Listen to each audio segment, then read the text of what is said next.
ഒരു conspiracy theory പോലെ ഓൺലൈനിൽ പ്രചരിക്കുന്ന ഒരു കാര്യമാണ്. നോക്കുക, ഇന്ത്യയുടെ പ്രധാനമന്ത്രി നരേന്ദ്രമോദി ഇസ്രായേൽ സന്ദർശിക്കുന്നു. തിരിച്ചു വരുന്നതിൻ്റെ പിറ്റേ ദിവസം ഈ ഇറാൻ ആക്രമിക്കുന്നു, ഇസ്രായേലും US ചേർന്ന്. അത് നമ്മൾ ശ്രദ്ധിക്കേണ്ട ഈ ആക്രമണത്തിന് തൊട്ട് തലേന്നാണ് പാകിസ്ഥാൻ അഫ്ഗാനിസ്ഥാനിൽ ഒരാക്രമണം നടത്തുന്നത്. ഇന്ത്യ ഇറാൻ ബന്ധം എത്ര സുദൃഢമാണ് പരമ്പരാഗതമായി എന്ന് നമുക്കെല്ലാവർക്കും അറിയാം. അതുപോലെ പാകിസ്ഥാനും ഇറാനും തമ്മിൽ സമീപകാലത്തുണ്ടായിട്ടുള്ള അടുപ്പം. അപ്പോൾ ഒരു വശത്ത് ഇറാനെ ആക്രമിക്കുന്നു, മറുവശത്ത് പാകിസ്ഥാനെ കൊണ്ട് അഫ്ഗാനിസ്ഥാനെ ആക്രമിപ്പിക്കുന്നു.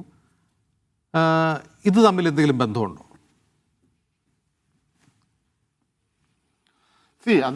ഞാനത് പ്യുവർലി കോയിൻസിഡൻ്റൽ എന്ന് മാത്രമേ പറയാൻ പറ്റുള്ളൂ. കാര്യം അത് ആ ആംഗിളിൽ നോക്കിയാൽ വിമർശകർക്ക് അല്ലെങ്കിൽ ഒന്നും ഇല്ലാതെ ഇൻ ബിറ്റ്വീൻ ദ ലൈൻസ് വായിച്ചെടുക്കുകയാണെന്നുണ്ടെങ്കിൽ something we can say. But അതിൻ്റെ കാരണം എന്താണെന്ന് ചോദിച്ചു കഴിഞ്ഞാൽ ഞാനൊരു ഒരു എക്സാമ്പിൾ ഇതിലോട്ട് വരാം. കാര്യം ഇസ്രയേൽ നമുക്ക് ഇന്ത്യക്ക് വളരെ നല്ല സപ്പോർട്ട് ചെയ്തിട്ടുള്ള ഒരു രാജ്യമാണ്. പക്ഷേ അതിലും കൂടുതലായിട്ട് ഇക്കണോമിക്കലി സപ്പോർട്ട് ചെയ്ത ഒരു രാജ്യമാണ് ഇറാൻ എന്ന് പറയുന്നത്. അപ്പോൾ രണ്ടിനും ഒരു ബാലൻസ് ചെയ്ത് റിലേഷൻ മുന്നോട്ട് കൊണ്ടുപോവുക എന്നുള്ളതായിരുന്നു ഇന്ത്യയുടെ പൊതുവെയുള്ള ഫോറിൻ പോളിസി എന്ന് പറയുന്നത്. അത് ആ ഒരു ആംഗിളിലാണ് നമ്മൾ പോയിക്കൊണ്ടിരുന്നതും. ഇടയ്ക്ക് ഒരു വെസ്റ്റേൺ ചായ്വ് കുറച്ച് കൂടുതലുണ്ടായി. അതിനെക്കുറിച്ച് അതിൻ്റെ ക്രിറ്റിസിസം നമ്മൾ ഇതിനു മുമ്പൊക്കെ പല പ്രാവശ്യം ചർച്ച ചെയ്തിട്ടുള്ളതാണ്. ആ ഒരു ആംഗിളിലോട്ട് പോകുമ്പം തീർച്ചയായിട്ടും സ്ട്രെയിറ്റ് വേയിലേക്ക് ചൈനയുടെ മാതിരിയോ അല്ലെങ്കിൽ റഷ്യയുടെ മാതിരിയോ ഓപ്പണായിട്ട് നമുക്ക് ഇസ്രയേലിനോടോ അമേരിക്കയോടോ റെസിസ്റ്റ് ചെയ്യണം അല്ലെങ്കിൽ യുദ്ധത്തിൽ നിന്ന് പിന്മാറണം എന്ന് പറയാനുള്ള ഒരു സ്റ്റാൻഡ് എടുക്കുന്നതിൽ അല്പം വിമുഖത സമീപകാലത്തുണ്ടായിട്ടുണ്ട് എന്ന് നമ്മൾ കാണേണ്ടിയിരിക്കുന്നു. നേരത്തെ അങ്ങനെ അല്ലായിരുന്നു.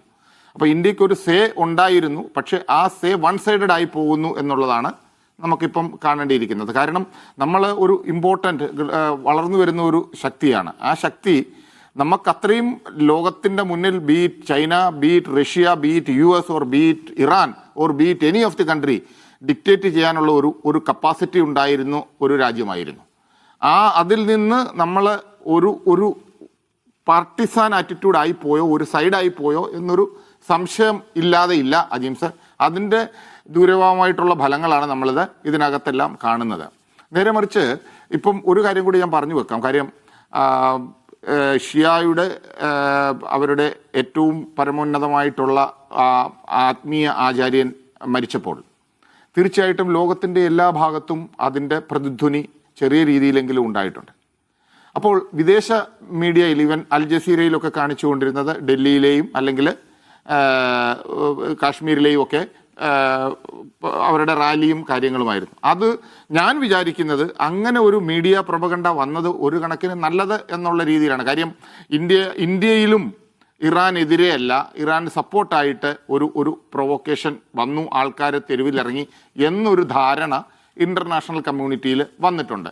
അത് തീരെ മോശം. ആ ഒരു ആംഗിളിൽ അതിനെ കാണുന്നത് പോസിറ്റീവായിട്ട് എടുക്കുകയാണെന്നുണ്ടെങ്കിൽ ഇൻ്റർനാഷണൽ കമ്മ്യൂണിറ്റിയിൽ നമുക്ക് ഇന്ത്യൻ ഗവൺമെൻറ്റിനെ കുറ്റം പറയാൻ പറ്റില്ല.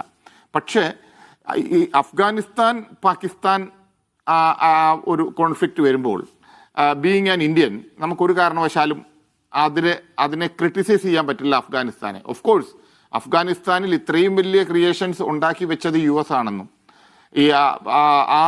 എന്നിട്ട് ഒടുവിൽ അവിടെ തന്നെ എല്ലാം ഇട്ടെറിഞ്ഞിട്ട് തിരിച്ചു പോവുകയും പാകിസ്ഥാൻ അതിന് വേണ്ട വളം വെച്ചു കൊടുക്കുകയും ചെയ്തിട്ട് അവർക്കിപ്പോൾ പാകിസ്ഥാൻ തിരിച്ച് അടിക്കുക, പാകിസ്ഥാനെ മുഖ്യ ശത്രുവായി കണ്ട് തിരിച്ചടി, ഇതൊക്കെ ഒരു ഡിപ്ലോമാറ്റിക് ഡെവലപ്മെൻ്റ് ആണ്.